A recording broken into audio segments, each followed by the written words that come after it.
ప్రియమైన దేవుని బిడ్డలారా, మనందరము కూడా దేవునికి ఒక ప్రత్యేకించబడిన వారం అనే విషయం మనందరికీ తెలుసు.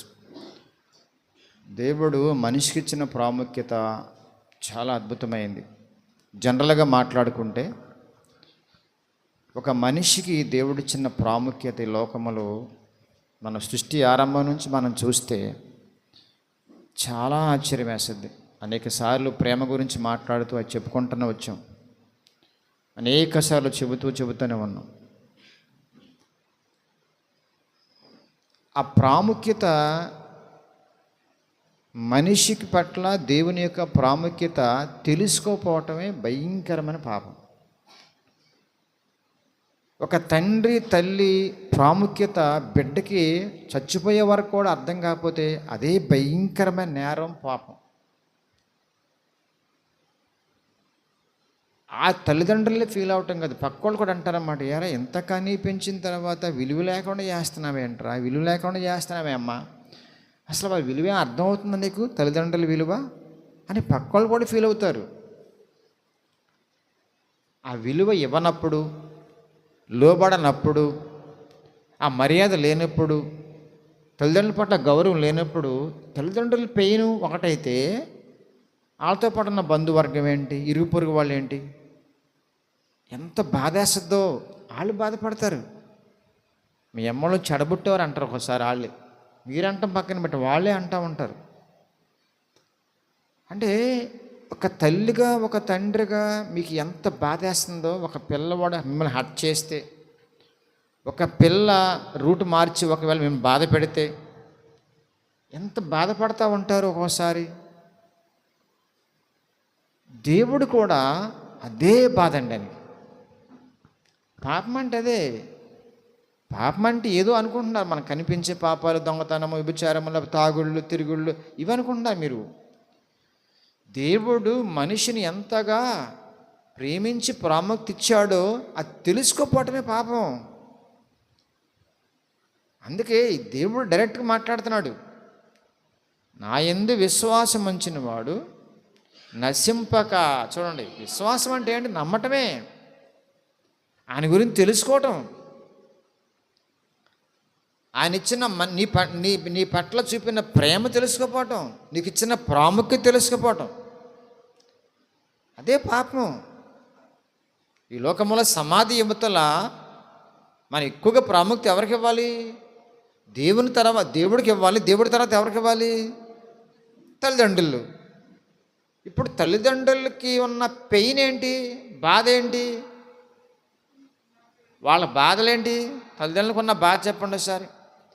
పిల్లలు ఏమన్నా బిర్యానీ పెట్టలేదనా, పిల్లలు ఏమన్నా ఎకరం పొలం సంపాదించలేదనా, పిల్లలు ఏమన్నా 2 చేతులతో సంపాదించేసి మమ్మల్ని సుఖపెట్టేసి ఉయ్యాల తొట్టులో ఓపమనా వృద్ధాప్యంలో? అది కాదు, ఆ బాధ ఉండదు వాళ్ళకి. ఉన్నది కాస్త మర్యాదగా వాడుకొని, ఉన్నది కాస్త విచ్చలుడు ఖర్చు పెట్టకుండా, వాడు బాగు కోసం జాగ్రత్తగా వాడుకుంటూ కొంచెం గౌరవించి ప్రేమిస్తే చాలు, మురిసిపోతారు వాళ్ళు. ఇదే కనెక్షన్లో దేవునితో ఒకసారి ఆలోచిద్దామా? అమ్మా నాన్న కొంతవరకే మీకు ఇచ్చారు, కొంతే ఇచ్చారు వాళ్ళు. కానీ అమ్మా నాన్న కడుపున పుట్టక ముందు నుంచి కూడా దేవుడు ఎంత ఇచ్చాడు?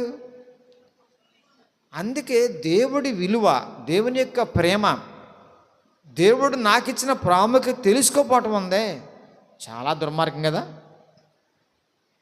చాలా దుర్మార్గం కదా. మనల్ని చాలా విలువిచ్చాడు ఆయన, చాలా గౌరవించాడు, చాలా ప్రేమిస్తున్నాడు. ప్రకృతి నుంచి వనరులన్నీ కూడా మనం ఉపయోగించుకుంటున్నాం. ఏది కూడా ఒక మనిషి తయారు చేయాల. ప్రపంచంలో ఉన్న వస్తువులు మిక్సింగ్ చేసి రూపాన్ని మార్చాడు తప్ప ఏ నూతన వస్తువు కూడా మనిషి వల్ల కాదు. బంగారం దేవుడు పెట్టింది, వెండి దేవుడు ఇచ్చింది, భూమి మీద భూమి కింద పెట్రోల్ కూడా దేవుడు ఇచ్చింది, కనిసమ్మ చాలా మంది బొగ్గు దేవుడు ఇచ్చింది, భూమి మీద గాలి, నీరు, ఆహారము, పక్షులు, జంతువులు, జలచరాలు అన్నీ దేవుడు. అంటే మనిషిని ఎంతగా ప్రాముఖ్యతనిచ్చి ప్రేమించి ఇచ్చాడో ఆలోచన చేసుకోండి. ఇది గుర్తించకపోవడం పాపం. ఒక అతనికి రాయి దొరికింది, రాయ. ఆ రాయి పట్టుకుని వెళ్ళిపోయి బట్టల షాప్కి వెళ్ళాడు. ఏమండి ఈ రాయి తీసుకుని ఏమన్నా ఒక గుడ్డమక్క ఇస్తారా నాకు చొక్కా అంటే, రాయికి ఇమ్మటం వెంట పోమన్నా అండి. అదే రాయి పట్టుకుని బియ్యం షాప్కి వెళ్ళాడు. ఏమండి ఒక చెరు బియ్యం ఇస్తారండి రాయి ఉంచుకొని, రాయికి చెరు బియ్యడే అన్నానంట. దానికి ఏమొస్తుంది, రాయికి ఏమొస్తుంది? తర్వాత బన్ షాప్కి వెళ్ళాడంట. బన్ అంటే రొట్టెల షాప్కి వెళ్ళాడంట. ఏమన్నా తింటాక రొట్టె ఇవ్వండి ఉంచుకొని, ఏమన్నా మీకు ఉపయోగపడితే ఉంచుకున్నాను. అదే పిచ్చోడు రాయి ఇచ్చేసి బన్ ఏమంటే ఇవ్వండి. బంగారం షాప్కి వెళ్ళాడంట. ఆ రాయికి బంగారం తేడా ఎక్కడ బోళం తేడా ఉందండి. ఆ పక్కనే వజ్రాల షాప్కి వెళ్ళాడంట. ఆయన చూసి నీకు ఎంత కావాలన్నా అంట, నీకు ఎంత కావాలి అన్నాడంట. అది వజ్రం. ఆ విలువ పట్టుకున్నవాడికి తెలియలా, చూసినోడు కూడా. ప్రపంచంలో క్రైస్తవుల విలువ అలా ఉంది. నీ విలువ ఎవరికి అర్థం కాదు, అది నీకే అర్థం కాదు నీ విలువ ఎంతో. ఎంత ఇమ్మంటావంటే, ఎంత ఇమ్మంటావు ఏంటండి రాయికి, నీకు ₹1,00,00,000 కావాలా అన్నా అంట. ₹1,00,00,000 కావాలంటావా? ఆశ్చర్యపోయాడు, ఏంటి అర్థం కాల. చెప్పండి షాప్ యజమాని మంచిగా, ఇది వజ్రం అయ్యా, ఎంత కావాలో అంత ఇస్తాను కావాలంటే, నేను అమ్ముకుంటే ఇంకా ఎక్కువ వస్తుంది.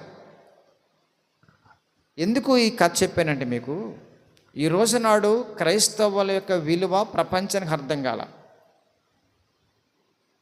ముందు నీకు దేవుడు అర్థమయ్యాడా? యేసయ్య నీకు అర్థమైతే ప్రపంచంలో నువ్వు అర్థం కాకపోయినా పర్లా, యేసయ్యకి నీకున్న అనుబంధం పెరుగుతూ ఉంటుంది. దేవుడు నాకు ఏం చేశాడో ఒకసారి ఆలోచిస్తే, బ్యాక్గ్రౌండ్కి వెళ్తే అన్నీ ఇచ్చాడు ఏ లోటు లేకుండా. తర్వాత ఏమిచ్చాడు ఆయన? ప్రాణం ఇచ్చాడు. చూడు మనిషిని ఎంతగా విలువనిచ్చి ప్రాముఖ్యడు. అందుకే బైబిల్లో ఉంది, మీరు విలువ పెట్టి మళ్ళీ కొనుక్కున్నాడు. సాతాను బంధకాలు వెళ్ళిపోయి ఇంకా మనందరం కూడా సాతాను చేసిన పాపాన్ని బట్టి బ్యాక్కి వెళ్ళిపోయి మళ్ళీ లోకములో పాపములో పడిపోయి దేవుడు అంటే ఏం తెలియకుండా భయంకరంగా జీవిస్తున్న సమయంలో మళ్ళీ ఆయన దిగి వచ్చి రక్తం కాచి ప్రాణం పెట్టి మీ కొరకు మన పాపాల కొరకు అన్నిటి కూడా ఆయన మనం కొనుక్కున్నాడు అని బైబిల్లో ఉంది. అంత విలువైన దానం, విలువైన వాడు నువ్వు.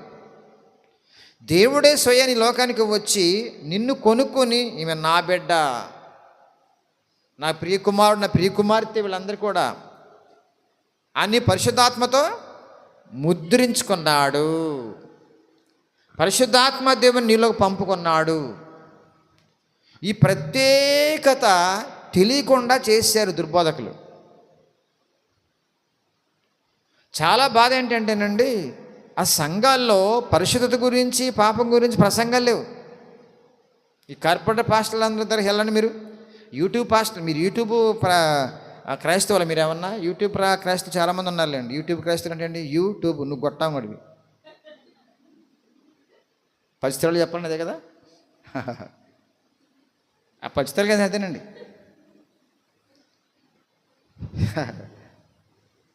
అంటే ఏముండదు డొల్ల లోపల. వీళ్ళు ఎక్కువైపోయారు బాగా. చూడండి టీవీల్లో ప్రసంగాలు వినటం అలవాటైపోయి, మీ ఫేసు ఆయనకు తెలీదు, ఆయన ఫేసు మీకు తెలీదు. డైరెక్ట్గా ఆత్మీయ తండ్రితో అనుబంధం పెంచుకున్న కొద్దీ మీ బలాలు బలహీనతలు అంటూ చూసి ఆయన దాని తగ్గట్టు కౌన్సిలింగ్ ఇచ్చి చెక్కుతూ ఉంటాడు ఆయన వాక్యంతో. గద్యం ప్రసంగాలు ఉండవు చూడండి. పాపం గురించి మాట్లాడరు, పరిశుద్ధి గురించి మాట్లాడరు. తాయిలాల ప్రసంగాలు ఎక్కువైపోయినాయిగా, తాయిలాలు. ఈ రోజు నాడు మన విలువ అంటే మనకే అర్థం కావట్లే, అర్థం కానివ్వట్లే వీళ్ళు. అందుకే దేవుడు కూడా వాళ్ళేమంటలా, వాళ్ళు ఉంటారు, వాళ్ళు పెరుగుతూ ఉంటారు. ఎంత బాగా పెరుగుతారంటే రాకడొచ్చేపటికల్లా పొట్టలు పెరిగిపోతారు. ఎవరాళ్ళు? ఈ తాయిలాల ప్రసంగాలు చేసేవాళ్ళు, తర్వాత దీవుని ప్రసంగాలు చేసేవాళ్ళు, ఈ పరిశుద్ధి గురించి పాపం గురించి ఖండించి పరిశుద్ధి గురించి మాట్లాడిన వాళ్ళందరూ ఎక్కువ పెరిగిపోతూ ఉంటారు. వాళ్ళని ఏమంటారు దేవుడు? మనల్ని జాగ్రత్త పడమంటున్నాడు. మనం చెప్తున్నాడు జాగ్రత్త, ఇలాంటి వాళ్ళు పుడతారు కాబట్టి మీరు నా ప్రాముఖ్యత తెలియకుండా వీళ్ళు చేసేస్తున్నారు. వీళ్ళు కనపడతారు మళ్ళా ఎవరు? పాస్ట్ సెలబ్రిటీస్గా. సెలబ్రిటీలు అయిపోయి చూడండి పాస్టర్లు. వాళ్ళ ఫోటోలు ఉంటే ఇంట్లో, అమ్మ నా ఫోటో ఇలా పెట్టుకోబాకండి అమ్మ, లేనిపోయింది అమ్మ నా ఫోటో, మేమేమీ చేయలే మేము కోసం. అర్థమవుతుంది? వాక్యాలు పెట్టుకోండి తల్లిలారా. అభిమానంతో ఉంటే ఒక ఫోటో పిల్లలు పెట్టిన అది వేరు, కానీ దయచేసి మా ఫోటోలు వద్దు, మీకోసం నేను ఏం చేయలా. దేవుడు చెప్పమన్నా చెబుతున్నా అంతే. అందరం ఒకటే ఇక్కడ. దేవుని కంటే ఎక్కువ సెలబ్రేటింగ్ చేయబాకండి దయచేసి. పాస్టర్స్ని ఎక్కువ సెలబ్రేట్లు చేసేస్తున్నారు వీళ్ళందరూ కూడా. పాస్టర్ గారు ఏ కావాలని వీళ్ళు.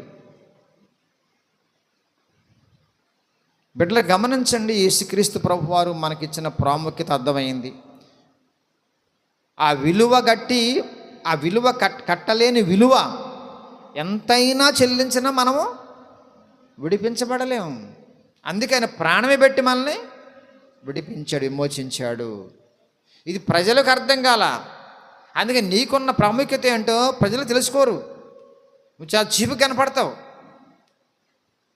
ప్రార్థన అంటుంది ఎప్పుడు, దేవుని పాటలు అంటుంది ఎప్పుడు కూడా, ఎంత నీతిగా ఉంటుందో పెద్దగా అని హేళన చేస్తూ ఉంటారు. వాళ్ళకి మీ విలువ అర్థం కాదు, క్రైస్తవులు అర్థం కాదు. క్రీస్తుని ధరించుకున్న మనము లోకానికి వెర్రి వాళ్ళంగా ఉంటాం. వాళ్ళ బంధువులు అవ్వచ్చు, ఇంటోళ్ళు అవ్వచ్చు. అయినా సరే దేవుడు ఏమన్నాడంటే, నువ్వు విలువైన దానివి, నువ్వు విలువైన వాడవి. ఎందుకంటే నీ కొరకు ప్రాణం పెట్టా, నేను కొనుక్కున్నా. ప్రాణం కంటే గొప్పదేమది ఇంకా. అందుగురించే మనం ఎంత విలువైన అంటే కనుక దేవుని యొక్క కృపలోకి వచ్చేసాం మనము. కాబట్టి మన పేరు మార్చబడింది. అది అంతకుముందు ఏం పేరు? రోమాలో ఉంటుంది. రోమా 5:5 ఉంటుంది కిందకు వస్తే, భక్తిహీనులము, శత్రువులము, పాపులము, ఆ మాటలాంటి టైప్స్ అక్కడ ఉంటాయి. బాగుంటుంది చూడండి. రోమా 5:5 నుంచి, ఏలనగా బలహీనులము, ఆ పేర మొత్తం చదువుతూ ఉంటే మీకు కిందకు వచ్చేపాటికి నా టైటిల్స్ ఉంటాయి. భక్తిహీనులము, శత్రులము దేవునికి. ఎందుకంటే మనం లోకానికి కలిసిపోయినా. పాపులమై ఉండగా క్రీస్తు మన కొరకు చనిపోయాడు. బిడ్డలారా గమనించండి, నీ సృష్టించిన సృష్టికర్త బాగా విలువైనవాడు. నీ కొరకు ప్రాణం పెట్టినవాడు బాగా విలువైనవాడు. నీకు అన్నీ ఇచ్చినవాడు, నువ్వంటే ప్రేమ గలవాడు. ఇది ప్రపంచం అర్థం కాల. ఇప్పుడు నీకు అర్థమైంది అనుకోండి, చాలా హ్యాపీగా ఉండు. నువ్వు ఇతరులకు అర్థం కావాలని కోరుకోబాకు, వాళ్ళకి అర్థం కావు. నువ్వు క్రీస్తు అర్థం కాలేదు కాబట్టి, క్రీస్తుని వాళ్ళు అర్థం చేసుకోలేదు కాబట్టి నువ్వు అర్థం కావు. అర్థం కావే అవకాశాలు తీసుకోరు. దీంట్లో ఇంక వింతేమంది? ఎన్నాళ్ళు బడి చేసుకున్నాను, ఈ మగోడికి అసలు అర్థమే కావట్లేదు నేను అంటుంది హామా. అమ్మా అర్థం కావు తల్లి. నువ్వు ప్రభువును ధరించుకున్నావు. నీ రూట్ వేరు, నీ బాట వేరు, నీ మార్గం వేరు, నీ సిస్టమ్ వేరు, నీ తండ్రి వేరు. అర్థం కావు. అర్థం చేసుకుంటాకి నువ్వు వాళ్ళని అర్థం చేసుకుంటాకి ఇష్టపడిన అర్థం అవుతారు, కానీ వాళ్ళు నీకు బాగా తెలుసు వాళ్ళ జాతకం. తెలుసా తెలీదా? రాబోయే చెప్పబడను, ఉన్నది కూడా చెప్పబడను. వాళ్ళ జాతకం మీరు చెప్పలేరా? ఎలా అవుతుందా? ఇంకా చెప్పలేరు మీరు వాళ్ళ జాతకం. ఉన్నది చెప్పగలను, రాబోయేది కూడా చెప్పగలను. అయిపోయింది. కానీ నువ్వు అర్థంగా వాళ్ళకి, నువ్వు రాబోయే జీవితం ఎక్కడ ఉంటావో, ఎంత ధన్యకరంగా ఉంటావో, ఎంత గొప్పగా ఉంటావో, అసలు ఎవరితో ఉంటావో ఏం అర్థం కాదు వాళ్ళకి. ఏమంటారు? ఎప్పుడు ప్రార్థనేనా, ఎప్పుడు ఎల్లకాలం ఇదే పని నీ పని. మేము చూడు అప్పుడప్పుడు సంవత్సరానికి ఒకసారి ఉపాధి దశలు చేస్తాం, అయిపోయిందా వచ్చి ఇక మళ్ళీ వచ్చి సంవత్సరం అంటున్నాం. అంటే వాళ్ళకి అర్థం కానిది నీకు బాగా అర్థమైంది, అందుకని మీరు అర్థం కావట్లే వాళ్ళకి. దేవుడు ఎంత గొప్పవాడంటే, అందుకే ఆయన ఏమన్నాడంటే, అసలు మీరు ఎవరేమన్నా పట్టించుకోవద్దు, ఎవరేమన్నా పట్టించుకోవద్దు. ఎవరంటే పట్టించుకోవాలంటే నేనంటే పట్టించుకోవాలి. దేవా ఎందుకు నాన్న మాట అన్నావంటే పరీక్షించుకోవాలి కదా, అన్న మరి పొరపాటు చేసావు కదా అందుకే అన్నానమ్మా. ఎలాగన్నావు ప్రభు అంటే సేవకుందారు అంటాడు గద్దింపు ద్వారా. ఓహో సరి చేసుకుంటాం కాస్త, థ్యాంక్స్ దేవా అని చెప్పాలా. ఏంటి ప్రభు మంచాన్ని పడేసే మధ్యకాలంలో అంటే కనుక, అమ్మ మరి మాట వింటలేదు కదా నువ్వు, కొద్దిగా ఉండాలగా, కొద్దిగా అలా ఉండమ్మా, ఓకే ప్రభు అనాలి నువ్వు. నువ్వేమంటావు? పాట మారిపోద్ది. పాటలు మారిపోవచ్చు. చూడండి, ప్రేమ గల పాటలు రావు. అప్పుడు దేవుడు ఏం చేసినా మననే ప్రేమించే చేస్తాడు. కొట్టిన ఆయనే, పెట్టిన ఆయనే. ఎందుకంటే ఆయన ప్రేమికుడు, మనకు విలువనిచ్చి ప్రాముఖ్యతనిచ్చి పెంచేవాడు ఆయన. అందుకే ఆయన గురించి అర్థమైతే నువ్వు ఎలాగుండాలో అర్థమవుద్ది. ఆయన గురించి బాగా అర్థమైతే నువ్వు ఎలాగుండాలో బాగా అర్థమవుద్ది. ఆయన కెపాసిటీ ఏంటి? పరిశుద్ధుడు. అందుకే పేతురు ఏమన్నాడు ఆయన? నేను పరిశుద్ధుడై ఉండినట్టుగా మీరును. మరి ప్రపంచం ఏమంటుంది? మానవులంగా సహజంగా బాబాయ్ మామూలే కదా అవి చేయటం. మనుషులం కాబట్టి పాపం చేస్తాం అంటాడు ఆయన. అసలు మనిషే చేయకూడదు, జంతువులు చేయబండి. వాడు హద్దు పద్దు అన్నీ ఉంటాయి. అది ఆడి కుళ్ళు మొత్తాన్ని ఉండదు ఆడికి. అర్థమవుతుందండి? మనలాగా ఈర్ష్య, దాచుకోవటము కుళ్ళు ఇవి ఉండవు వాళ్ళకి, ఆడికి. మరి నువ్వేమంటున్నావు? మనుషులు కాబట్టి. మనుషులు కాబట్టి కదా, మనిషే చేయకూడదు. చేస్తాను కాబట్టి అది దిగొచ్చాడు కిందకి. దిగొచ్చి ఏమంటున్నాడంటే, నేను మీలాంటి మానవునే కదా, ఎలా ఉన్నాను చూడండి, 33 ఏళ్ళు పాపం లేకుండా. ఇది బలహీనమైన దేహములకు వచ్చి బలముగా ఉన్నవాడు, మట్టి దేహములో జీవించి మహిమకరంగా జీవించాడండి. మహిమ దేహం కాదు, మహిమకరంగా జీవించాడు దేవునికి. మరి మనం ఎందుకు సాధ్యపడలా? అందుకే దేవుడు గమనించండి, స్టార్టింగ్లో మనం ఎన్నుకున్నప్పుడు ఏమన్నాడంటే, నేను పరిశుద్ధంగానే రక్తం కార్చా, కాబట్టి ఇప్పుడు నుంచి మళ్ళీ మీరు పరిశుద్ధంగా జీవించడం కోసం నా రూట్లోకి వచ్చేయండి. అప్పుడు ఏమవుద్ది? నేను పరిశుద్ధుడిని కాబట్టి. పరిశుద్ధులు కాని వాళ్ళకి నువ్వు ఎలా అర్థం అవుతావు? యేసు లేని వారికి ఎలా అర్థం అవుతావు? నువ్వు అర్థం కావు. గుడికి వెళ్తే యేసుని ధరించుకున్నట్ట, పాటలు పాడితే యేసు నమ్మనట్ట, నువ్వు బ్రహ్మలో ఉన్నావు అంతే. మా అమ్మాయి ఎంత బాగా పాటలు పాడొద్దో, గుడికి వెళ్ళి అసలు గుడి ఏం మానదండి. ఎవరు చెప్పారు గుడికి వెళ్తే పరిశుద్ధంగా ఉన్నట్టు? లేకపోతే గుడికి వెళ్తే యేసుప్రభు నమ్ముకున్నట్టు, ఈ గుడికి వెళ్తే యేసుప్రభు ఆత్మతో ఉన్నట్టు, ఆయనలో ఉన్నట్టు ఎవరు చెప్పలా? నమ్మి బాప్తిస్మం నమ్మటంలో చాలా ఉంది. ఏమి నమ్మాలంటే కనుక, ఆయన నా పాపము కొరకు ఈ లోకానికి వచ్చి ప్రాణం పెట్టాడు, తిరిగి లేచాడు. నా పాపం కోసం ప్రాణం పెట్టిన తర్వాత కూడా మళ్ళీ అదే కంపులు ఎందుకుంటా? అదే మారు మనసు. ఆ పశ్చాత్తాపంతో ఎప్పుడైతే ఆ మారు మనసు పొందుతావో ఆయన డైరెక్ట్గా నీలోకి వచ్చేస్తాడు. దాన్నే పరిశుద్ధాత్మ బాప్తిస్మం అంటారు. అందుకే మీ పిల్లల్లో, మీ పక్కోళ్ళు, మీ నామకథ క్రైస్తవుల్లో ఒక ప్రశ్న ఏంటంటే, పరిశుద్ధాత్మ బాప్తిస్మం పొందేవా? నీటి బాప్తిస్మం కూడా గబిక్కిని ఇచ్చేస్తాను అందరు కూడా. అందుగురించి ప్రశ్నేస్తున్నాం మనం. అలా అర్థం కాదు. పరిశుద్ధాత్మ బాప్తిస్మం అంటే ఏంటో, నీటి బాప్తిస్మం అంటే ఏంటో అర్థం కాలే వాళ్ళకి. అర్థం కాకుండా గుళ్ళకి వెళ్ళిపోతున్నారు. నెలలో సంవత్సరాలు ఏం అర్థం కాదు. పరిశుద్ధాత్మ దేవుని పనులేంటో, అసలు పరిశుద్ధాత్మ దేవుడు వాళ్ళకి ఎప్పుడు వస్తాడో ఏమీ తెలియకుండా గుళ్ళోకి వెళ్ళాడు, ఆయన నెల ముంచేశాడు. టాపిక్ ఇంకో రకంగా వెళ్తాను అనుకోబాకండి. సందర్భం వచ్చింది కాబట్టి నీకు ఎంత విలువ ఇచ్చాడో దేవుడు, ఎంత ప్రేమిస్తున్నాడో ఇక్కడ అర్థమవుద్ది మీకు. ఆ ప్రాసెస్, ఆ ప్రణాళిక, ఆ ప్లాన్ ఎంత అద్భుతంగా చేశాడు చూడండి మన మీద, మన విషయంలో దేవుడు. తండ్రి అయిన దేవుడు ఆయన దింపడం ఏంటండి? లేనిపోయింది గొడవ. నువ్వు చేసిన పాపానికి ఆయన దింపడం ఏంటి? ఏ పాపం మీరు నీ చేసి ప్రభువారిని?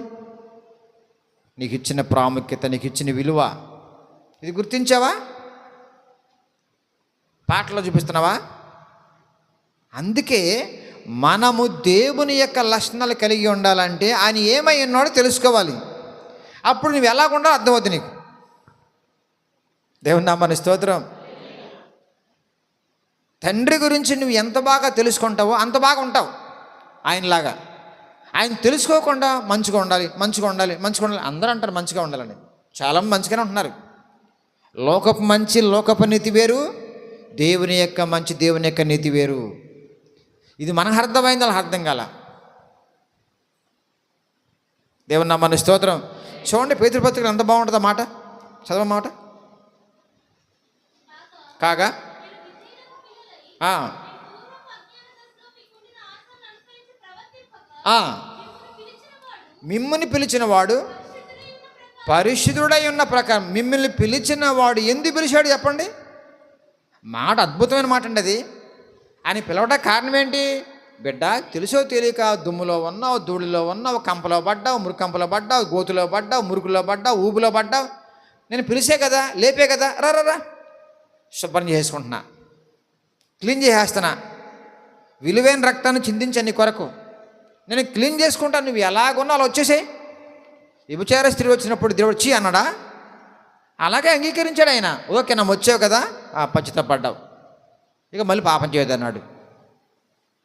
పక్షవాత రోగి అలాగే వచ్చేసాడు పాపంతో, పాపం పోయింది, రోగం పోయింది. సమరయ స్త్రీ అలాగే మాట్లాడింది దేవునితో, చీ అన్నాడా? చూడండి, ప్రపంచంలో అందరూ దేవుడు అనుకునే వాళ్ళందరూ కూడా ఆగో, అప్పుడే వద్దు, నువ్వు మురుగ్గా ఉన్నావు, నువ్వు పాపం చేస్తున్నావు, గర్భగుడిలో రాకూడదు, ఏగా బాటలో ప్రభు అంటున్నాడు. అలాగే వచ్చే బిడ్డ, నీ వల్ల కాదమ్మా మురుగులో పడ్డావు, కానీ మురుగును వదిలించుకోవడం నీ వల్ల కాదుగా. పాపం చేస్తావు కానీ పాపాన్ని వదిలించుకునే సిస్టమ్ ఎక్కడ లేదు. అందుకే ప్రభు అన్నాడు, అలా వచ్చేయి, నేను బాగు చేసుకుంటా, నేను కడుక్కుంటా. ఇప్పుడు ఉదాహరణకి పసిపిల్లోడు బమాంతం వెళ్ళిపోయి బుర్రలో పడ్డాడు. ఆడు ఏడుతుందా పేమని వచ్చా? లెగాలి, బాత్రూమ్కి వెళ్ళాలి, సబ్బు పట్టుకోవాలి, శుభ్రంగా తోముకోవాలి, నీళ్ళు పెట్టుకోవాలి బకెట్తో. అక్కడికి అర్థం అవుద్దా? పడతంగానే ఏతాడు, బ్యాగ్ ఎడుతాడు, ఎవరు వస్తారు అక్కడికి? అంతే. నువ్వు కుమ్ములు ఏడ్చావనుకో, పశ్చాత్తాపడిపోయి ఏసే వచ్చేస్తాడు వెంటనే. అక్కడ జరుగుద్ది నీకు ఆయనకు అనుబంధం. అదే బాప్తిసం, పరిశుద్ధాత్మ బాప్తి. ఇది తెలియట్లే క్రైస్తవులకి. చిన్నప్పటి నుంచి మా అమ్మ సండే స్కూల్లో ఎలా పెంచేసింది అనుకుంటున్నావు అంటుంది ఎప్పుడు కూడా, పెళ్ళైన తర్వాత కూడా. మరి ఏమన్నా మారుమాసు ఉందా? ఏమో తెలియట్లా. పరిశుద్ధాత్మ బాప్తిసం తెలియట్లా, రక్షణ వాక్యం తెలియట్లా, ఏండి నిండి బాప్తిసం పరమార్థం తెలియట్లా. ఏమీ తెలియకుండా చెప్పుకుంటే ఎలా చెప్తుంది? చిన్నప్పటి నుంచి మా అమ్మ సండే స్కూల్ వాక్యాలతో పర్లకు వెళ్ళిపోతారా? అర్థం చేసుకోండి మీరు పిల్లరా. వాళ్ళకి వయసుని బట్టి జ్ఞానం పెంచాలి కదా, పరమార్థం తెలియాలి కదా. దేవుడు మనిషిని ఎంత ప్రేమించకపోతే ఎంత జ్ఞానం ఇస్తాడని మనకు నిజంగా. మన జ్ఞానం ఉన్న చోట కూర్చున్నాం, ఈ జ్ఞానముతోనూ మనం వెలగాలి. అజ్ఞానంలో ఉన్నాం, గుడికి వెళ్ళినా అజ్ఞానమే. ఈ వాక్యం తెలియకుండా, జ్ఞానం తెలియకుండా, రక్షణ ప్రణాళిక తెలియకుండా, దేవుని యొక్క ప్రాముఖ్యత అర్థం చేసుకోకుండా నువ్వు గుడికి వెళ్తూ వస్తావు అని డమ్మివే. అందుకే దేవుని యొక్క ప్రాముఖ్యత అర్థం కాని వాళ్ళు ఈ లోకానికి వెలుగుగా ఉండలేరు, లోకానికి ప్రత్యేకించబడిన వారు కనపడరు. లోకములకు వెర్రివాళ్ళుగా ఉన్నారంటే అర్థం ఏంటంటే కనుక దేవుని యొక్క జ్ఞానంలో పెరుగుతున్నట్టు లెక్క. వాళ్ళు హేళన చేస్తారు, వాళ్ళు రకరకాల హేళన చేస్తూ ఉంటారు. ఎందుకంటే యేసుని కూడా హేళన చేస్తాడు. నువ్వు ఎంత ప్రత్యేకంగా ఉంటావో లోకంలో అంత వెరిదాను వెరిగాడు ఉంటావు, వెరివాడిగా. అదేంటి నన్ను అంటారు చాలామంది, మీ పాస్ట్ అంటే ఒక క్రిస్మస్ ఉండదు నన్ను అంటారంట అందరూ. చెప్పారు, మన పిల్ల చెప్తారు పడుపుడు, ఒక క్రిస్మస్ ఉండదు ఏంటో, ఒక ఈస్టర్ ఉండదు ఏంటో, ఆ సిలువ వేసుకుని ఏడుతారు అందరూ. మీ పాస్టర్ మీ పిల్లల్ని ఏడరు అసలు, ఉపవాసాలు ఉండవంట, అవి ఉండవు ఇవి ఉండవంట నన్ను అంటారు. ఇప్పుడు కంటారు అటు వెళ్తే ముందుకెళ్తే. మరి నేను బైబిల్ ఫాలో అయ్యేవాడిని, ఉన్నట్టుగా దేవుడు బయలుపరిచిన విషయాల్లో సెట్ చేసుకునేవాడు నేను. అలాగే మేము సెట్ చేస్తున్నా. ఎంత హ్యాపీగా ఉన్నాం, ఎంత ఈజీగా ఉన్నాం. వాళ్ళని టఫ్గా ఉంటున్నారు. ఈ 40 రోజులు అయిపోగానే దులిపేసుకునేక రెచ్చిపోతారు. పువ్వులు, మొక్కలు, కక్కలు, బట్టలు, అబ్బా. ఈ 4 రోజులు గడ్డ మీసాలు పెరిగేటు, పువ్వులు ఉండవంట, మొక్కలు తినరంట. ఎక్కడుందండి సిస్టమ్? ప్రత్యేకత అనేది గమనించండి. భక్తిలో అది కనపడేది. నీ ఆత్మీయమైన రక్షణ సువార్త విన్న తర్వాత అద్భుతమైన సాక్ష్యపు శక్తిలో కనపడాలి. అక్కడి నుంచి మనం వెర్రోళ్ళ కనపడతాం అందరికి. దేవుని నామానికి స్తోత్రం. చదువు మాట. అంటే ఆయన ఎవరినో తెలుసుకుంటే, ఆయన అదే నేను ఎవరినో తెలుసుకుంటే దాన్ని బట్టి నువ్వు ఎలా ఉండాలో తెలుసుకుంటావు. నువ్వు నేను ఎవరినో నీకు బాగా అర్థమైతే దాన్ని బట్టి నువ్వు ఎలాగుండా అర్థమవుద్ది. ఇప్పుడు యేసే గురించి బాగా అర్థం కాకుండా ప్రపంచంలో ఉన్న అన్యులను మోసం చేస్తున్నారు వీళ్ళు. యేసే నమ్ముకుంటే ఇంకో రకమైన యేసు ప్రభువుని పరిచయం చేస్తున్నారు. ఏంటంట, అవి పోతే ఈ పోతే అవి వస్తే తాయిలాలు. కాబట్టి ఈ రోజునాడు మనిషి ఇచ్చిన ప్రాముఖ్యత అది అర్థం కాల ఒకటి. రెండవది, యేసులో ఉన్న నిజమైన స్వరూపం ఏంటో గుణం ఏంటో అర్థం కాల రెండు. మూడోది, అసలు నేను ఎలా బతకాలో అర్థం కాల, నాకు అర్థం కాల. ఎందుకని మధ్యలో ఒక పాస్టర్ వచ్చాడు. ఏం చెప్పాడంటే కనుక, అమ్మ ఆరోగ్యం బాగోపోతే లంకనాలుండు, అమ్మ ప్రతి వారం గుడికి వస్తావు, నీకు మించిన వాళ్ళు ఉండరా పొగుడుతాడు అవసరమైతే. కానీ వాక్యముతో అనుబంధం చేసి దేవునితో అనుబంధపరిచి, అమ్మా నీకు యేసయ్య ఉన్నాడు ధైర్యంగా ఉండు, వాక్యం ఇది అని గద్దింపుతోనూ ఖండింపుతోనూ పాపం గురించి పరిశుద్ధ గురించి ఖండితంగా చెప్పే పాస్టర్స్ ఉంటే ధన్యులు వాళ్ళు. అది కరువైపోయినాయి. వాక్యాన్ని ఉన్నట్టుగా చెప్పే ప్రసంగాలు కరువైపోయినాయి. మనుషులకు అనుకూలంగా మలుస్తున్నారు ప్రసంగాలు. వాళ్ళకు అనుకూలంగా చెప్పకపోతే జనం ఉండడం వెళ్ళిపోతున్న ఉద్దేశంతో వీళ్ళ భయం, వీళ్ళ జనం కావాలి, కానుకలు కావాలి. కానీ ఇక్కడ యేసయ్య కావాలి మనకి. ఆయన ఉన్నట్టుగా ఉంటూ మనకు కావాలి. దేవుని నామమున స్తోత్రం. అలాంటి బిడ్డలు ఆయనకి ఇష్టమైన వారి. అలాంటి బిడ్డలకి దేవుడు ఏ కొదువ ఉంచడు. చూడండి ఎంత అద్భుతమైన మాట అంటే, మీరు 1 కొరింథీలో 3వ అధ్యాయంలో చక్కని మాట ఉంటుందండి. ఇది 16వ వచనం. మీరు దేవుని ఆలయమై ఉన్నారు. ఎప్పుడో అయ్యింది మీరు ఆలయం అయ్యారు. చూడండి మీకు ఎంత ప్రాముఖ్యత ఇచ్చాడో, విలువ ఇచ్చాడో చూడండి. నేను అదే రాసుకున్నాను. నా దెయ్యాల కొంపని దేవాలయంగా మార్చావు దేవా అని పాడుకున్నా. ఆ పాట అక్కడ పడిపోయింది, ఆ పేపర్ మీద రాసుకున్నా. ఎన్నో సంవత్సరాల క్రితం రాసింది అది. దెయ్యాల కొంపగా ఉన్న నన్ను అయ్యా నీ దేవాలయంగా మలుచుకున్నావయ్యా. చూడండి ఎంత అద్భుతమైన మాట. దేవుని ఆత్మ మీలో నివసించనేసి ఎరగలేదు నామకాద క్రైస్తవులు. అన్నిలు పక్కన పెట్టండి, నామకాద క్రైస్తవులు కూడా అర్థం కాలేదు. పరిశుద్ధాత్మ రూపంలో ఉన్న దేవుడు నాలోకి రావటం కోసం వచ్చాడనే విషయం క్రైస్తవులకు ఎంతమందికి అర్థమైంది? పరిశుద్ధాత్మ అభిషేకం పొందిన తర్వాత ఆయన నాలో నివసిస్తున్నాడు, చచ్చిపోయే వరకు అనేసి ఎంతమందికి అర్థమైంది? నాలో నివసిస్తున్నాడు కాబట్టి ఆయనలాగా ఉండాలని ఆశ, కోరిక, తపన, ప్రయాస ఎంతమందికి ఉంది? ఒక సీఎం మీ ఇంట్లో ఉంటే తప్పు చేయవుగా, ఒక కలెక్టర్ మీ ఇంట్లో అమ్మో రే కరెక్ట్గా ఉన్నారు రే జాగ్రత్త రే అంటావుగా, మర్యాద వచ్చేస్తుంది, గౌరవం వచ్చేస్తుంది, విలువ వచ్చేస్తుంది, పొరపాటు చేయవుగా. ఇది ఒక ఆఫ్టర్ సీఎం ఒక రాష్ట్రానికి, లేకపోతే ఒక కలెక్టర్ జిల్లాకి, లేకపోతే పిఎం ఒక దేశానికి. ప్రపంచ నాయకుడే నీలో ఉన్నాడు.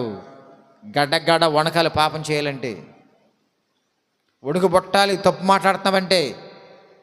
వ్యర్థమైన మాటలు, వ్యర్థమైన ఆలోచన, వ్యర్థమైన చూపులు, వ్యర్థమైన నడక, గడగడ వణకాలి. అమ్మ కొనిగితే అమ్మ ఏం చేయగలదు? నెత్తిమీసంగా ఏడుతూ ఉంటుంది. నానేం చేయగలడు? ఏడుతూ కూర్చుంటాడు.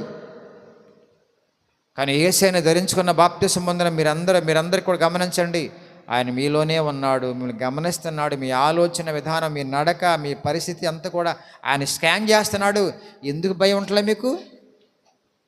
ఇంకా మహా అయితే కొద్ది రోజుల్లో సమాధికి వెళ్ళిపోతావు కదా, ఈ లోపు రూపాంతరం మార్చబడాలిగా. చెక్కునైనా సరిచేయనాయనా, గద్దించినాయనా, ఇంకేమన్నా చూసుకోవడం జ్ఞానం దయచే ప్రభువా, నీకు ఆయాస్కరమంది ఏమన్నా ఉందేమో ఆ భక్తులను ప్రార్థన చేయవుగా. ఆయాసపరుస్తూనే ఉంటావు, పాపం చేస్తూనే ఉంటావు, పరిశుద్ధం నుంచి బయట దూరంగా ఉంటానే ఉంటావు. లోపల ఉన్నవాడు మాత్రం ఎలాంటి వాడో ప్రపంచాన్ని చూపించకుండా ముగించేస్తున్నావు 90 ఏళ్ళు. అరే వాళ్ళు నమ్ముకున్న దేవుడు ఇంత గొప్పడు కాబట్టి అలా ఉంటుందిరా సిస్టర్ గారు, వాళ్ళు ఉన్నాడంటారు దేవుడు. చెప్పాలి ధైర్యంగా, నాలో యేసయ్య ఉన్నాడు, నేను ఆ పొరపాటు చేయకూడదు. చెప్పారు ఎప్పుడన్నా మీ అత్తకి, మీ మామకి, లేకపోతే మీ భర్తకి, లేకపోతే మీ ఆయనకి, మీ భార్యకి, నాలో యేసయ్య ఉన్నాడు అలా మాట్లాడమంటావేంటి? అన్ను నాలో ప్రభు ఉన్నాడు, నాలో ప్రభు. పొద్దున్న లెగటంగానే ప్రభు నువ్వు నాలో ఉన్నా నీ స్తోత్రం పని అనండి. ఆ రోజంతా కొంచెం ఆ మాటన పనిచేస్తుంది మీకు. మీరు ప్రభు ఎక్కడో ఉన్నట్టుగా ప్రార్థన చేస్తారు. మీ ప్రార్థనలు అలా ఉంటాయి. ప్రభువా యేసయ్య. కొంతమంది పాస్టర్లు చూడండి, ఏంటంటే ఆ మిమిక్రీ స్వరం వచ్చేద్దాను అప్పటికప్పుడే. మీరు విన్నారా సభల్లో? ఏంటి మామూలు స్వరం రాదు అప్పుడు ఆ టైంలో. పరిశుద్ధుడు దేవుడా అంటాడు ఆయన. ఏంటంటే స్వరం మారిపోయింది ఏంటి వీరికి? ఆయన చెబుతాడు ఏమన్నా?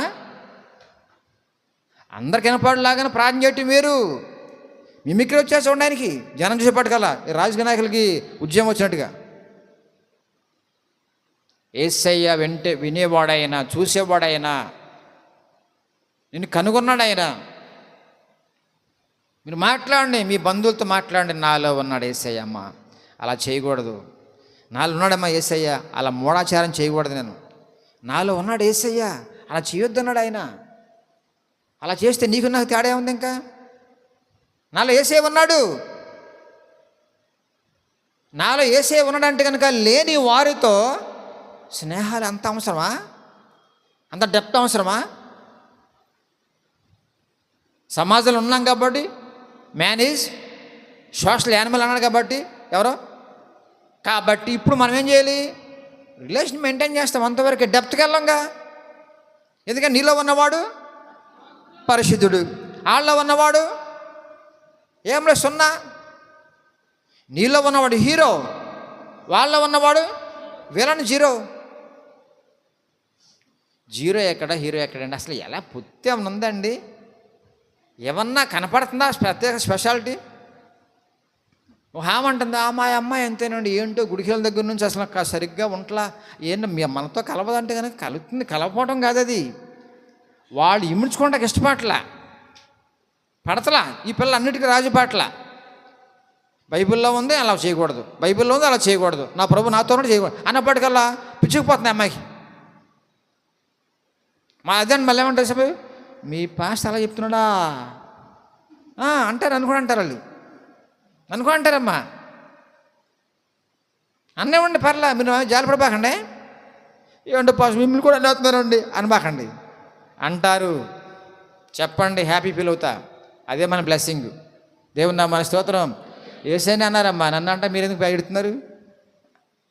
ఏసై కంటే ఎక్కువ ప్రేమ పండి మేము మీద. ఏసై నన్నప్పుడు ఏడలేదు, ఏడు. ప్రభా నా నిమిత్తం నేను అన్నారయ్యా, అది పశ్చాత్తాపం. నన్ను నువ్వెందుకు ఎడుతున్నావు? నీకు దీవెనే, నాకు దీవెనే. దీవెనలు వద్దా మనకి? లోకమల మీకు ఆయనను ధైర్యంగా అని చెప్పాడు దేవుడు. మనం ఎందుకు భయపడతాం? కాబట్టి నన్ను అంటారు, మా మిస్సెస్ని అంటారు, మా పిల్లలు అంటారు, సంఘాన్ని అంటారు, అందరూ అంటారు.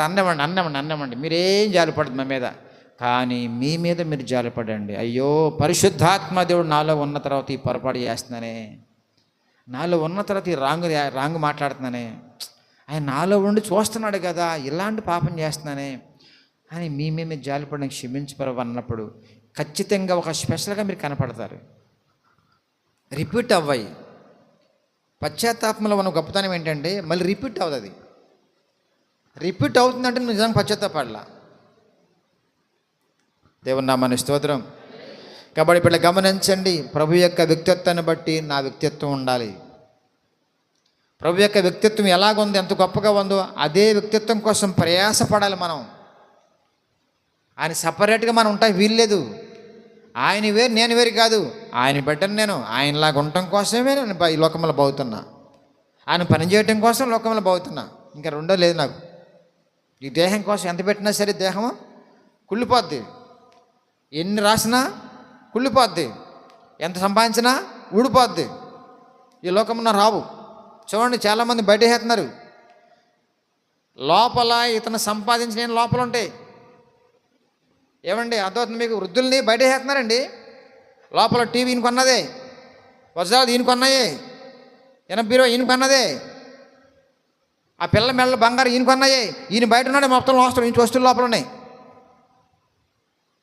సంపాదించే కూడా ఇంట్లో ఉన్నాయి, సంపాదించిన వ్యక్తి వరండాలో పడేశారు. ఏంటి ఏమనుకుంటున్నావు నువ్వు? ఎవరిస్తా నీ విలువ? 2 నెలల మంచం మీద ఉండి అర్థమవుద్ది బడాయంటూ. అమ్మో నా బంగారం, నా పిల్ల, నా బంగారం, నా కొడుకు అన్నావు కదా, చూద్దాం చూడు. మొత్తం బయటకు వస్తే ఆ ప్రేమ ఎంతవరకు ఉంటుందో. ఓపిక లేదు, అర్థమవుతుందా? శక్తి లేదు వాళ్ళకి, చూడలేరు, చూసే పరిస్థితి లేదు. అంతా మిషన్ వర్క్ అయిపోయింది అంతా కూడా. యాంత్రికమైపోయారు అందరు కూడా. ప్రేమలు వాయిపతి మొత్తం పోయినాక ఏమైనా కొంచెం కొంచెం ఉంటే దేవుని భయంతో కొద్ది రోజులు తప్ప తర్వాత కూడా ఆ పక్కన పడేస్తారు. ఈరోజు నాడు దేవుడు తప్ప మన దిక్కు ఎవరు లేరు. దేవుని నామమున స్తోత్రం. నాకు ఒక ఆలోచన వస్తుంది అప్పుడప్పుడు, అసలు లాజరు పరలోకం వెళ్ళే వరకు ఎంత భక్తిని కాపాడుకున్నాడండి. లాజరు పరలోకం వెళ్ళే వరకు, చనిపోయే వరకు తన భక్తిని ఏ రేంజ్లో కాపాడాడు నిజంగా. దూతలు దిగొచ్చి పట్టుపోయారు ఆయన్ని. ఆరోగ్యం ఉంది, బలం ఉంది, శక్తి ఉంది, జ్ఞానం ఉంది, బుద్ధి ఉంది, అన్నీ ఉన్నాయి, ఆహారాలు ఉన్నాయి, అన్నీ ఉన్నాయి. ఎంత భక్తి చేయాలని మన నిజంగా ఎంత ఇష్టంగా ఉండాలి దేవునికి. ఆలోచించండి ఒకసారి. ఎంత ప్రియమైన వారంగా ఉండాలని ఆయనకి. కాబట్టి ముగించేస్తున్నా, మనము విలువ పెట్టి కొనబడిన వారం. ఎందుకంటే కనుక నీకు ఇచ్చిన ప్రాముఖ్యత ఆయన. నీకు మించిన వాళ్ళు ప్రపంచంలో ఎవరు లేరు. బాగా అర్థం చేసుకోండి. నీకు మించిన వాళ్ళు ప్రపంచంలో ఎవరు ఉండరండి. ఎవరికి వాళ్ళనే దేవుడు ప్రేమిస్తాడండి. ఎవరికైనా చెప్పుకోవాలగా, ఎస్ నాకు ఇచ్చిన ఆధిక్యత మరొకరు లేదు అని ఉదయాన్నే లేచి నేను ఘనపరిచేయాలి. నువ్వు నాలో ఉన్నావు నానా, ఇవాళంతా ఉంటావు నానా, నాకు సహాయం చేయ నానా.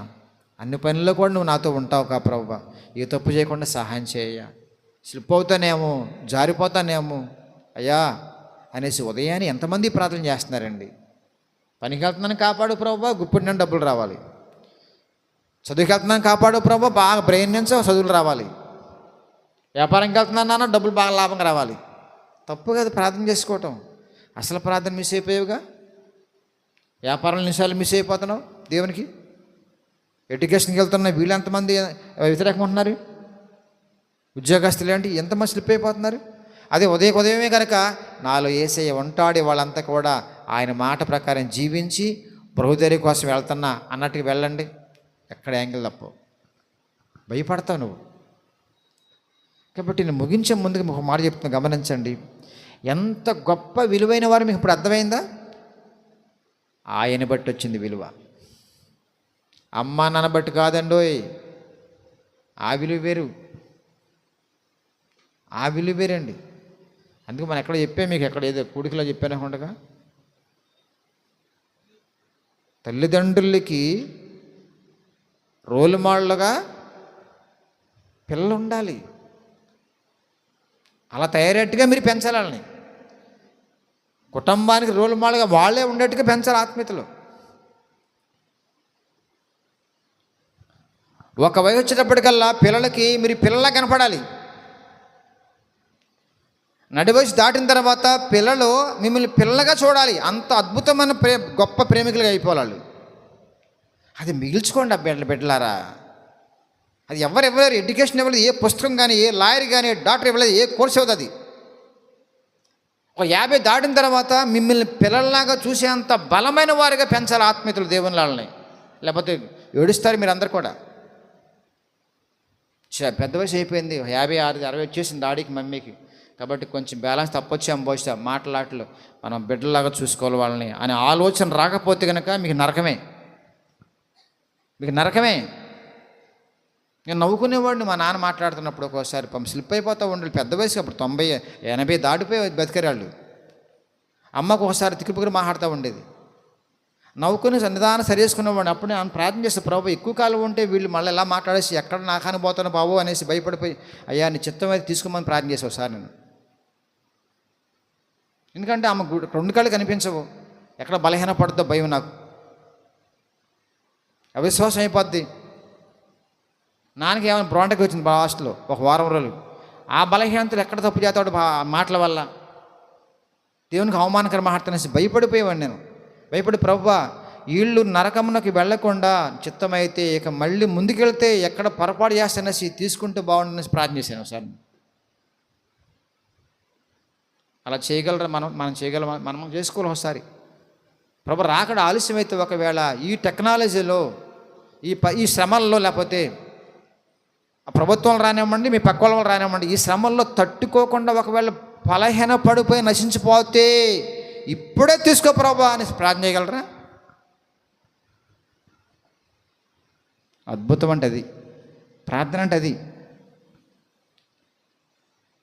స్లిప్ అయిపోయి నరకానికి వెళ్ళే కంటే అయ్యా అలాంటి పరిస్థితుల్లో నరకానికి వెళ్ళకుండా ఒకవేళ పాడైపోయే పరిస్థితి ఉంటే నేను ఫ్యూచర్ వచ్చిన వాళ్ళు ఎవరో ఫ్యూచరు దేవుడు.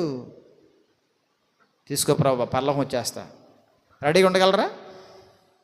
మీరు రెడీగా ఉండగలరా? అలానే ప్రార్థన చేయగలరా మీరు? అలవాటు అయిపోయింది మనకి ఏంటంటే స్లిప్ అయిపోవటం, పడిపోవటం, లెగటం ఎన్నాళ్ళు జీవితం. అందుకే రోషం గలవారిగా మనం ఉండాలి. ఆత్మీయ పౌరుషంతో మనం బ్రతకాలి. ఇంకెంతకాలం చేస్తామండి ఆ పనిమాల బతుకులు? ఇంకెంతకాలం తేడా మాట్లాడతామండి? ఎంతకాలం నటిస్తామండి ఇంకా అలాగా? ప్రభు నాకు వద్దు నాయన, ఉదయాన్ని లేచాను ప్రభు, నాలో ఉన్నావుగా నాన్న, కాపాడు ప్రభు, మళ్ళీ పడక మీదకి వెళ్ళేంతవరకు నా ప్రభు నాలో ఉన్నావనే స్పృహలో బతకాన్ని సహాయం చెప్పని వచ్చి ప్రార్థన చేసుకుంటామా? అడుగడుగున దేవుని గణపరచాలి, అడుగడుగునండి. ఎందుకంటే నువ్వు ప్రపంచానికి వెలుగు. నువ్వు ఆ వెలుగు ఆరిపోకుండా ఉండాలంటే అడుగడుగున ఆయన్ని స్మరించుకుంటూ, అడుగడుగున ఆయన గణపరుచుకుంటూ, నీ దయ వల్ల మాత్రమే పరిశుద్ధంగా ఉన్నానేసి ఆ రోజు ముగించు. అంటే పడకకి వెళ్ళే ముందు గణపరిచి పడుకోండి పడక మీద. నీ శక్తి వల్ల మాత్రమే ప్రభా నీ స్లిప్ అవ్వలేదు, నీ శక్తి వల్ల మాత్రమే తేడాగా మాట్లాడి, నీ శక్తి వల్ల మాత్రమే పరిశుద్ధంగా మనం పడకెక్కుతున్నాం ప్రభా, నీ స్తోత్రం నాయనా అని ఎక్కేయండి. సంతోషంగా ఉంటుందండి. తెల్లారి వరకు ఎంత చక్కగా ఆరోగ్యంగా ఉంటావు. అందుకే పరిశుద్ధాత్మ దేవుని కలిగి ఉన్న తర్వాత నువ్వు తప్పు చేసి మనశ్శాంతిగా ఉండలేవు, నటిస్తావు. అది మరీ పాపం అయిపోద్ది. నటన పరులు ఎక్కడ ఉంటారంటే సంఘాల్లో ఉంటారు. బయట సినిమాలు నటించే వాళ్ళ జీవనం అది వేరు. అసలైన నటించేవాళ్ళు, వేషధారులు ఎక్కడ ఉంటారని ఎక్కువ మంది చేస్తారు మీకు? సంఘాల్లో ఉంటారు. సోమవారం శనివారం వరకు ఒక బ్రతుకు, ఆదివారం వచ్చేపటికల్లా ఇంకో రకమైన బ్రతుకు ఉంటుంది. అబ్బాయి ఎంత పరిశుద్ధంగా ఉన్నట్టు. దయచేసి ఆ గ్యాప్స్ చూసుకోండి. మనమే బిడ్డలారా ఆ గ్యాప్స్ని చూసుకోండి. మిగిలిన రోజులు ఎలా ఉంటున్నాము, ఆదివారం ఎలా ఉంటున్నాం? ఒక కలెక్టర్ గారు మీ ఇంట్లో ఉన్నప్పుడు ఎలా ఉంటావు, ఎవరు లేనప్పుడు ఎలా ఉంటావు? కలెక్టర్ను భయపడతావు, మరి అంతకంటే గొప్పడు ఆయన యేసయ్య నీలోనే ఉంటున్నాడు. నువ్వు సమాధికి వెళ్ళే వరకు నీతోనే ఉంటాడు. నేను చక్కబరచడం కోసం వచ్చాడు ఆయన. విడిచిపెట్టాయన, తల్లి విడిచిపెట్టేసింది, వెళ్ళిపోయింది, సమాధికి వెళ్ళిపోయింది. తండ్రి వెళ్ళిపోతున్నాడు, ఇక అందరు లైన్ వెళ్ళిపోతున్నారు. నీతో ఉండేది ఒక్కడే, ఎవరైనా నిన్ను ప్రేమించి యేసయ్య. ఆయన కూడా పోగొట్టుకుంటారా? సెట్ చేసుకుందాం, బలంగా ఉందాం బిడ్డలారా. ఆఖరికి ఇంకో మాట చెప్పేసి ముగించేస్తాను. చూడండి, చక్కని మాట అంటే కిందకు వచ్చేస్తే, దేవుని ఆలయము పరిశుద్ధమై ఉన్నది. కింద చూడండి ఎంత బాగుంది మాట. దేవుని ఎవడైనాను దేవుని ఆలయం పాడు చేయను. దేవుని ఆలయము పరిశుద్ధమైనది. ఆలయం అంటే అండి ఇది కాదండి, గోళ కాదు. మీరే, మీ దేహమే దేవుని ఆలయము. ఎంత అద్భుతమైన మాటలండి నిజంగా. రోమాల పత్రికలోనేమో మీరు బలవంతులుగా మారిపోయారు, పరిశుద్ధులుగా మారిపోయారు, నీతిమంతులుగా ఉన్నారు. మీరు నా బిడ్డలు, బలహీనలకు అప్పుడు బలంగా ఉన్నారు. ఇప్పుడు దేవుని యొక్క ఆత్మీయ బలంతో. ఇద్దరు పాపులే, ఇప్పుడు మీరు పరిశుద్ధులు అయిపోయారు. ఆ రూపం వెళ్ళిపోతున్న కొద్దీ దేవుడు ఏమంటాడంటే, మీరు నా ఆలయంగా ఉన్నారు, నా ఆలయంగా నేను నివసిస్తున్నా. అందుకని చూపు, నడక, పడక మొత్తం టోటల్గా చేంజ్ అయిపోవాలి. తేడా వస్తుందంటే కనుక నేను ఇంకో మాట అంటాను, ఎక్కడికి వెళితే మనం దెబ్బతింటామో, ఏ ప్రాంతంలో ఎవరి దగ్గర మనం డ్యామేజ్ అవుతామో వాళ్ళకి దూరంగా ఉండటం మంచిది కదా. దూరంగా అంటే ఎన్నాళ్ళు బలం పొందుకుని మళ్ళీ వెళ్ళిపోవచ్చు. ఏసేపులాగా. ఏసేపు గూట్లో పక్షులా లేడండి. తన పని తను చేసుకుంటూ అన్యజనుల మధ్యన ఆ రాజుగారి యొక్క ఇంటిలో పనిచేస్తూనే పరిశుద్ధిని కాపాడుకున్నాడు. వాళ్ళ హిమాలయ పర్వతం వెళ్ళిపోయి గడ్డ మీద పంచుకుని తప చేయొద్దు. సమాజంలో జీవిస్తూ సమాజాన్ని మార్చే వెలుగు సంబంధులు మనం. పాపల మధ్యన జీవిస్తూ పాపం లేకుండా జీవించే పరిశుద్ధుల గుంపు మనం. అన్యాయాలు, అక్రమాలు ఉన్న మనుషుల మధ్యన న్యాయవంతంగా ఉండే నా దేవుని కలిగి ఉన్న న్యాయవంతులు మనం. దేవుని నామమున స్తోత్రం. ఇది ఫైర్ అంటే అది మనకే సాధ్యం. కోట్లు ఉన్నవాళ్ళకో సాధ్యపడదు, అది మనకే సాధ్యం బిడ్డలారా. కాబట్టి ప్రార్థన చేసుకుందాం. ఈ వాక్యాన్ని మీరు అందరూ కూడా ఒక 5 నిమిషాలు దయచేసి మీరు వినండి. ప్రతి దినము ఎలాంటి ప్రార్థన చేసుకోవాలో చెప్పాడు దేవుడు. ఆ ప్రార్థన ద్వారా ఆ రోజు ఎలా ముగించుకోవాలో మనకు అర్థం అవుద్ది బాగా. చివరిగా మనకిచ్చిన ప్రాముఖ్యత ఏంటో తెలియకుండా బతికేమంటే కనుక వాళ్ళకి మనకి తేడా లేదండి. చాలా అన్యాయం అండి, చాలా ఘోరం బిడ్డలారా. మనుషులతో పాటు మనం ఎక్కడండి, మనం ఎక్కడ, వాళ్ళు ఎక్కడ బిడ్డలారా. యేసుప్రభుని తెలియదు పాపం వాళ్ళకి తెలియదండి. వాళ్ళ దేవుడికి క్షమించే అవకాశం వస్తే క్షమించబడతారు. కానీ మీకు క్షమాపణ ఎలా ఉంటుంది వాళ్ళతో రాజీ పడిపోతే? యేసుని ధరించుకున్న తర్వాత కూడా నేను అదే బాధ్యతలో ఉంటానంటే కనుక దేవుడు ఎలా క్షమించవాలండి? అందుకే యేసయ్య నమ్మిన ప్రతి బిడ్డ కూడా స్పెషల్. ఎందుకంటే ఆయన స్పెషల్ కాబట్టి. పరమతలు ఏమంటది? 10,000 మందిలో నా ప్రియుడు అతి సుందరుడు, అతి కాంక్షణీయుడు. అద్భుతం ఆయన దేవుడు. అలాంటి ఆత్మీయ సౌందర్యంతో బ్రతుకుదాం, అనేక మంది వెలిగిద్దాం, మాదిరిగా ఉందాం. అట్టి కృపా దేవుడు మీకు అనుగ్రహించును గాక. ప్రార్థన చేసుకుందాం. ఒక